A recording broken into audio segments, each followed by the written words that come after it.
following breaking news concerning the Syrian peace talks. Secretary of State John Kerry and Russian Foreign Minister Sergei Lavrov just announced an agreement for a ceasefire. Kerry said that they hope that this can actually be in place within a week. We have agreed to implement a nationwide cessation of hostilities to begin in a target of 1 week's time. That's ambitious, but everybody is determined to move as rapidly as possible to try to achieve this. This will apply to any and all parties in Syria, with the exception of the terrorist organizations Daesh and al-Nusra. Kerry went on to say that a working group will facilitate humanitarian aid to all the people of Syria who need help. Joining me by phone from Washington, D.C. is Doug Olivan. He's a senior fellow at the New America Foundation and Al Jazeera's national security contributor. So, Doug, what does it take to actually get something like this in place? Well, there's still a lot of heavy lifting to do. Getting the agreement is a great first step. It's a great confidence-building measure. It shows that there is some appetite for putting this cessation of hostilities. Interesting, they didn't use the word ceasefire, and you have to wonder if there's some significance there. But whatever it is, putting this in place, this is a great first step, but getting it in place will be much harder. So you have to applaud this step, but we should all hold our breath and see if everyone on the ground really is willing to let this happen. And that's a great point, that we may have to parse the words in the coming days when he said a cessation of hostilities. What was possibly the tipping point? I mean, we've known in the past few weeks there were people starving in Madaya, people on the verge of starving in Aleppo as that city is under siege. What was possibly the tipping point here? I think you had a lot of things all happening simultaneously.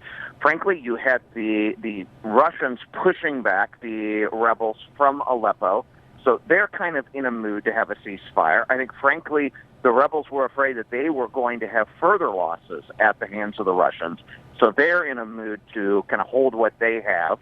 The Turks have been quite upset by the increased gains by the Kurds. So they were feeling a little threatened. And, of course, the humanitarian situation, the magnifying of that, bringing it to the fore. I think it's been bad all along, but we've really gotten a sense of it the last few days. I think all of these things together kind of created this magic moment that, frankly, many of us were uncertain would happen. We're thrilled to see it, though. In fact, in the last 24 hours, there's been a report out that says as much as 10% of the population of Syria has either been killed or injured. So yes, the international community has been pulling for something like this to happen. How optimistic are you, though, Doug, that it is actually going to happen? Well, frankly, I'm shocked that we've gotten this far. So I guess you have to put me in the pessimistic camp that something could very easily go wrong. That said, this is a real major breakthrough, and you have to hope that we can gather some momentum off this really unexpected first step. Doug, so let's just say that this actually does happen. In a week, there is actually, as Secretary Kerry put it, a cessation of hostilities. What could happen after that, considering what a momentous step that would be? Well, the goal then would be, first of all, of course, to get the humanitarian aid in. And the initial reports that we're getting are that the Russians would actually take that on to avoid all the complications of having the Western planes flying over Syrian airspace. So the Russians would deliver those supplies to everyone involved. And then once there's actually the humanitarian aid in place and you stop the fighting, then there would be two follow-on goals. One is to get everyone united against the two terrorist groups, ISIL and Nusra. And then second would be to move into a longer-lasting peace negotiation and start working through how you make this settlement permanent. Of course, these are all very lofty goals. We're in the very initial stages, so let's not get too far ahead of ourselves. And in fact, Secretary of State John Kerry is actually speaking right now in Munich, so we're going to dip in and listen to that. Obviously, there is a difference, which has to be worked out in the context of the negotiations regarding the future of Assad. And you have to be at the table to deal with that. It doesn't do any good for me to sit here, or Sergei or other people to, go on and on about what he has or hasn't done. In the end, that's got to be resolved in the context of the negotiation or through some other leverage. With respect to freezing the current situation, if you will, in this sort of rump state, I disagree completely. Yes, it is true that the bombing of the last weeks and the aggressive actions of the Assad regime, together with the forces from other places and countries that have helped them, has made a difference for Assad. There is no question about that. But that difference doesn't end the war.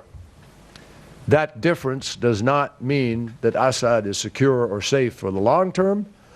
It does not mean that Syria is free from the scourge of terrorist activity by Daesh and others, al-Nusra and others. And it does not mean that the war is able to end at any time in the foreseeable future. So while, yes, there are some advantages, they are not advantages that turn this on its ear. This is still a very complicated conflict with long-term implications, with increasing levels of violence, with increasing numbers of refugees, with increasing numbers of terrorists. And it is our belief that the more successful Assad is in securing territory against the opposition, the more successful he is in creating more terrorists who threaten the region. So we have a fundamental task ahead of us, which hopefully this process can shed some light on, as to how we are going to be able to resolve the conflict of one war, which is the war against Assad, and also resolve the other war, which is the war against the terrorists, and particularly Daesh. No small undertaking, but very much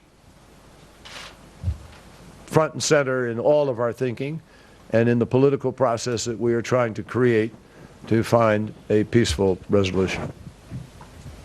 А что касается вопроса, адресованного мне, но насчет разницы между прекращением огня и прекращением враждебных действий, резолюция 2254 говорит только о прекращении огня. Этот термин не очень нравится некоторым участникам международной группы поддержки Сирии. Doug Olivan, are you still there? I'm still here. All right, great. So what we were listening to is Secretary of State John Kerry laying out the complexities that still exist in this situation, as you were saying. In particular, he's saying that the more successful Bashar al-Assad is in driving back the opposition, he feels that really rather heightens the tensions there and actually creates more terrorists, as he described them, particularly Daesh, ISIL, who's actually not even part of this agreement. So there's still a couple of, more than a couple, quite a few things that still have to be worked out, even if this ceasefire actually does come into place. My question, though, backing up to the ceasefire, is just because the people at the table agree to the ceasefire, that doesn't necessarily mean that the people on the ground will agree to it, Doug.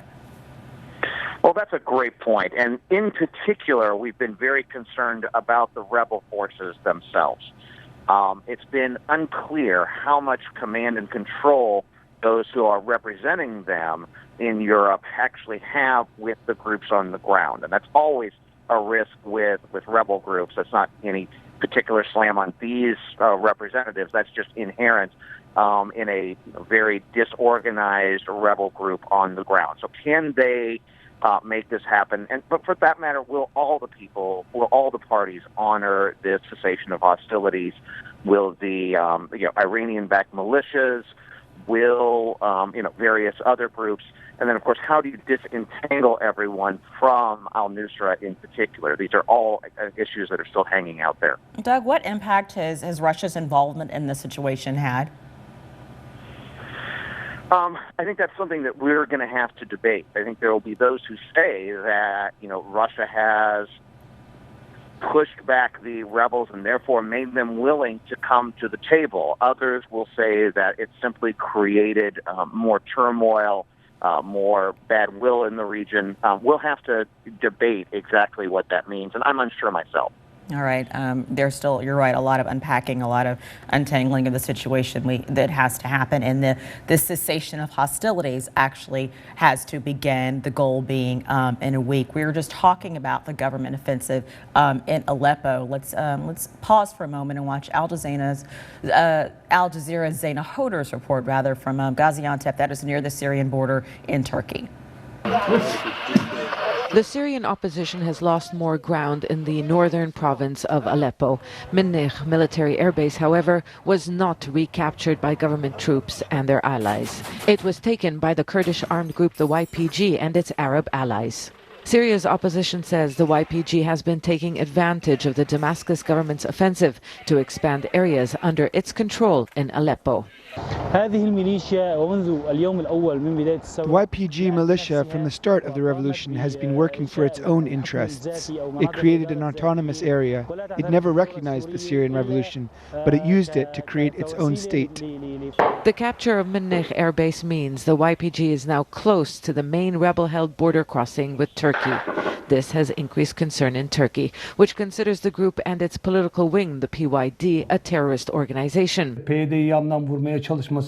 PYD has been the unstoppable winner. It will gain its territorial aspirations and stretch all the way to the west.